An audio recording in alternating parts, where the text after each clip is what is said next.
Good morning, peoples. Bruce with Targeted Wealth Creation. I'm here quickly for Granite shares, TSYY, NVYY, YBITY, TQQY, and YSPY, or the underlying being Tesla, NVIDIA, BTC, triple Qs, and the S&P 500. So let's talk about what the actual distributions were. And these are here. 0.25715 on their Tesla fund. Yield on cost 128.22. NVIDIA, which has just been doing fabulous, guys, the last 2 months, last 6 weeks in particular, 96.97. Not to be outdone. BTC with a 97.41. You can see the payments here, 51 cents for the NVIDIA fund and 47.8 for the BTC fund. And then down here, we have two yield on costs of almost 49.5%, guys. 18-cent payout on the triple Qs, 19-cent payout on the S&P 500.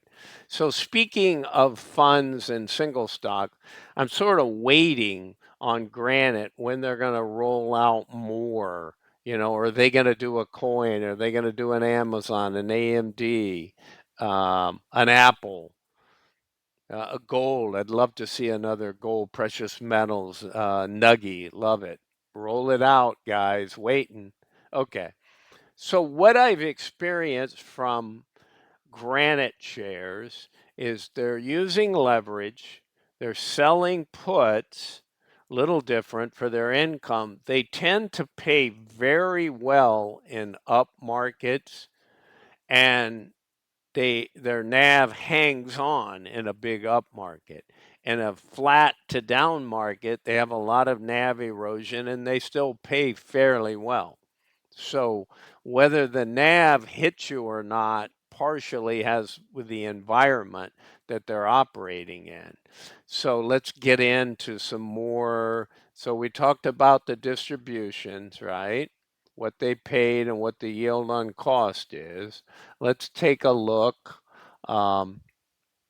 at what they've built up to do. So now with Tesla, we are looking at a 10%. And again, you guys all know Tesla has been about as volatile as there is. Elon Musk has been hated, loved, hated, even hated by the people that were loving him for a while. So he's just all over the map. The company's been all over the map. The people against him have been all over the map. And it has not been a positive 7 months for Elon Musk. For the most part. And it sort of shows in Tesla. I think Tesla still has a bright future. I think there's a lot of things they have going that will come to fruition, but not without volatility. And speaking of that, the markets are quite volatile, or they shall be volatile again. I'm sort of seeing a February geopolitical event again and a downturn. I hope not, but that's kind of what I see in my future cycles.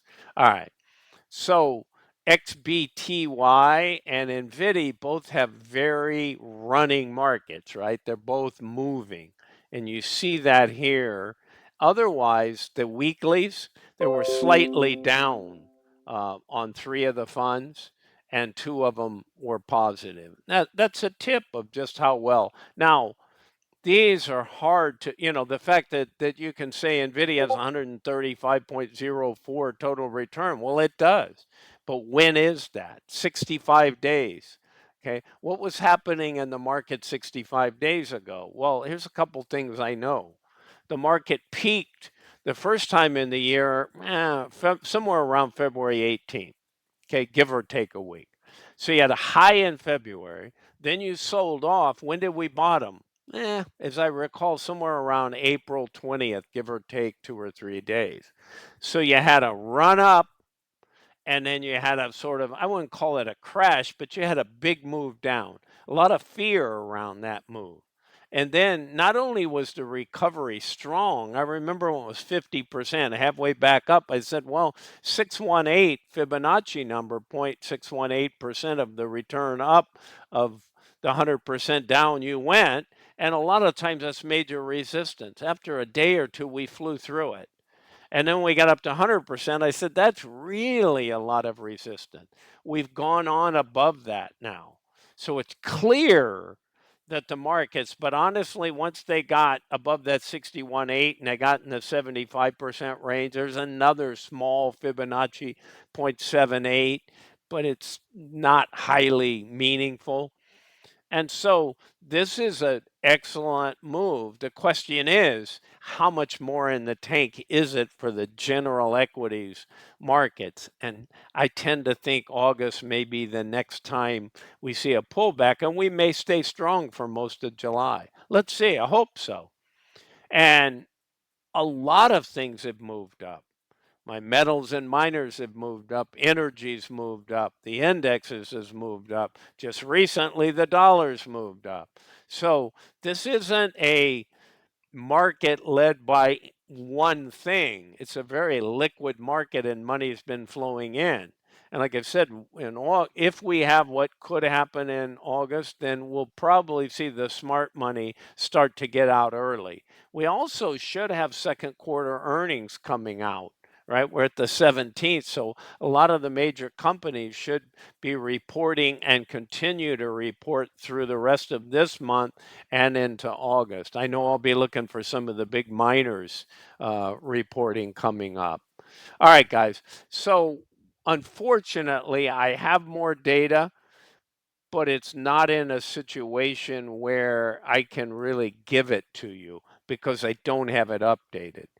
What I do, and a lot of you have seen this, is I've started on Roundhill, I've started on YieldMax, on Granite, and I compare the funds they have. For instance, they have a Tesla, so I throw a bunch of Tesla underlying competitors. They have an S&P 500, so I throw a whole bunch of S&P 500 competitors, right? They have a QQQ, so I throw a bunch of those. And then ideally, I go and I throw on their YBTY. What is their fund again? Let me go up. Oh, I guess it's not on this page, guys. Go back to it's XBTY. And so I'll do a whole bunch of BTC funds. The problem is I do those individually, not always when I do an individual fund family, but I'm starting to include them in the fund families. Well, having to go open that and pull that data, and believe it or not, it's time consuming. So I need a better system to populate and automate these things from different places, and that's something I've been working on. So at the end of the day, I don't have what I wanted to. This is like a month old. So it's not really fair to go, but you can kind of see, well, sorry, this isn't. This is absolutely accurate. This is a month old. This is saying, okay, let's compare. And what I did was I went in and I updated the current price in the previous month on these, but I don't have all the paydays, right? They're only going up to June 5. So it's not really, but we can look at it on what it was. Okay. And so in that case, you kind of had TSYY sort of winning that, but it's you see everybody bunched up. Nobody is ahead of the game. Why? Because look at the underlying. All right. So I'll wrap up on these since I don't have current data, but I just wanted you to know I at least have tracked it, have reported on it, and will report on it. All right. I need to get to the markets today, guys. It's my evening, but I need to get there now that the markets are open. So I'm going to let you go, and then next time I do Granite, I'll have the comparisons updated. Okay, guys, this is Bruce with Targeted Wealth Creation. This is not financial advice. I'm not a financial advisor. Have a great day ahead, guys. Bye for now.